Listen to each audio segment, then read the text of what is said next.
dogs, were treated like dogs. Orders barks. Sparkful sounds. Guttural vile commands. Bleary, teary-eyed. Torn from our panic nightmares and waking to a worse fate. Made to sing. When Jewish blood flows, Germany wins the war. It did not end there. They did worse. They stripped us of our dignity. Repulsed by us, they tormented, made us sing our own song, our very own song of hope.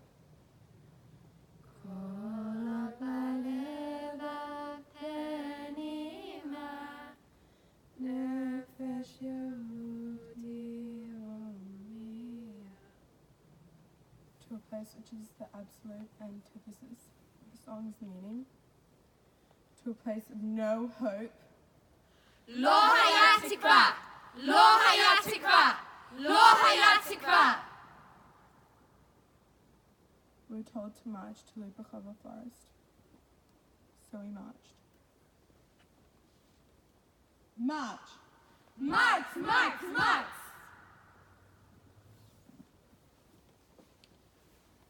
I know a happy place, a place saturated with joy and song, a place of birth, celebration and laugh. I know a happy place. I know a happy place that houses hundreds of stories and words, a place riddled with memory. I know a happy place. I know a happy place where Papa tightly holds the Sefer Torah, dancing around the bima on a Friday night, and Mama's beaming face looking down upon him from the gallery of the Tekes shul. I know a happy place. I really thought I knew a truly happy place. I knew a happy place, but it's hollow now. Echoes of the wounded wailing for their lives. I knew a happy place. I knew a happy place, but now the ground is soaked with innocent blood in vain. I knew a happy place. I knew a happy place, but now my memories are haunted by images of Mama's face carved with pain, cowering children overcome with the fear of toxic evil. I knew a happy place. I knew a happy place, but now the sounds of singing, laughter, and crying are gone.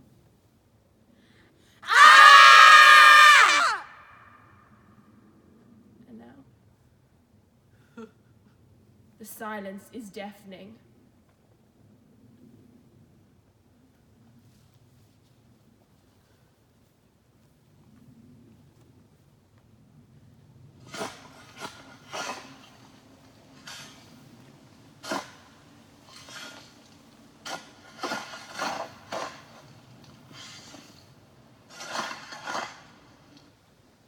Were you here?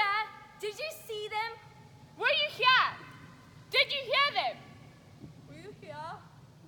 Did you feel them? Where were you? Were you I was here? here.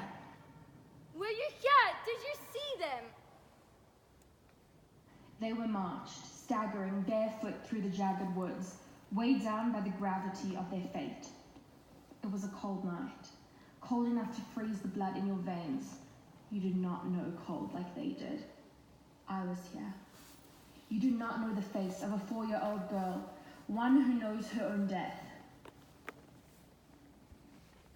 Do you understand the terror your silence caused? The harm you allowed? Disgusting. Were you here? Did you hear them? Did I hear them? Those screams? They were heard by the universe. They reverberated off of every trunk, branch, and twig. Their terror haunts our fibers every day that we exist. You don't know screams like we do, with an intensity that could pierce your heart. You don't know the dead thump of human flesh on soil. You don't know the echoes of 1,000 lives unlived. You heard them. You heard the screams and stood, silent and impassive. You live in the weight of your silence, forever drowning in the knowledge of what you did. Were you here? Did you feel them? My child, my roots are so firmly embedded within the soil, so far spread and so vastly reaching.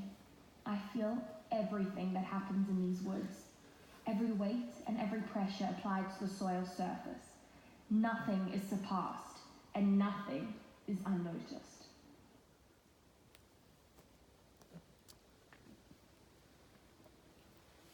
And then I ask, and then you did what?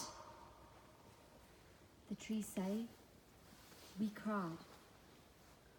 Like we do now, every day, every time. Every time what, I ask? Every time you come. But I've never been here before, I correct. No, the trees say. You were there.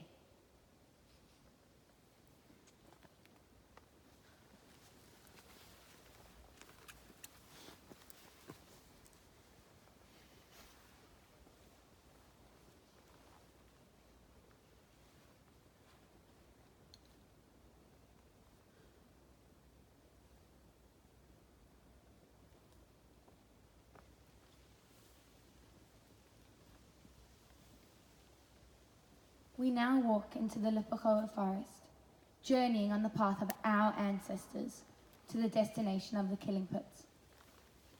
The cycle of life continues, but death is still everywhere. 74 years since this horrific time in our history, and the silence is still deafening. We read a letter written to a victim's family that has since become rhetorical. My dearest, before I die, I'm writing a few words. We are about to die. 1,700 innocent people. They are cruelly shooting us. Kisses to you all. Love, Mira. She was silenced. What would she have said had she lived? My dearest, before I die, I am writing a few words. We are about to die. 1,700 innocent people. They are cruelly shooting us. If I live,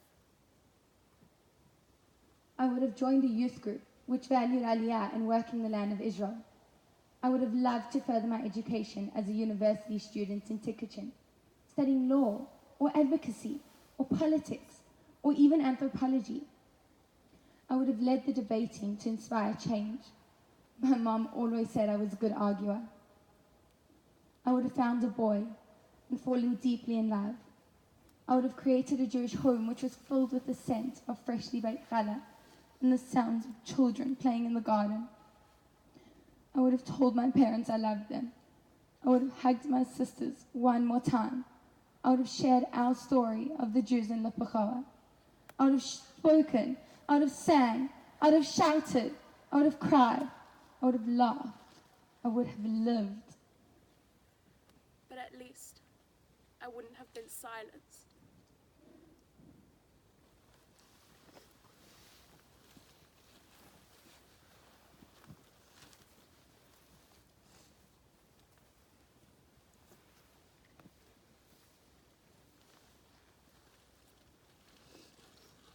First they came for the Jews, and I did not speak out, because I was not a Jew. Then they came for the communists, and I did not speak out, because I was not a communist. Then they came for the trade unionists, and I did not speak out because I was not a trade unionist. And then they came for me. And there was no one left to speak out for me.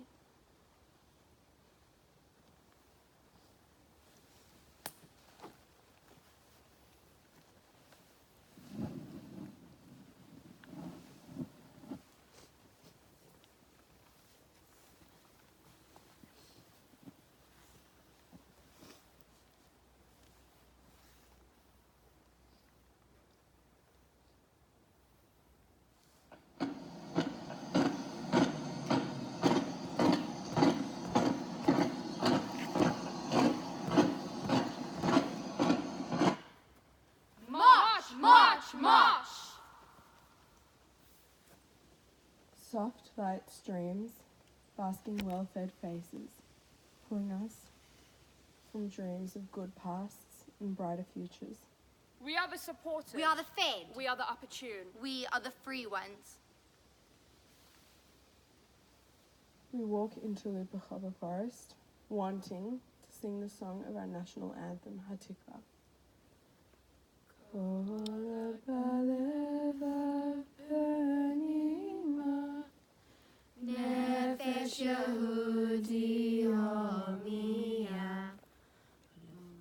Because now we have a place where our voice is heard.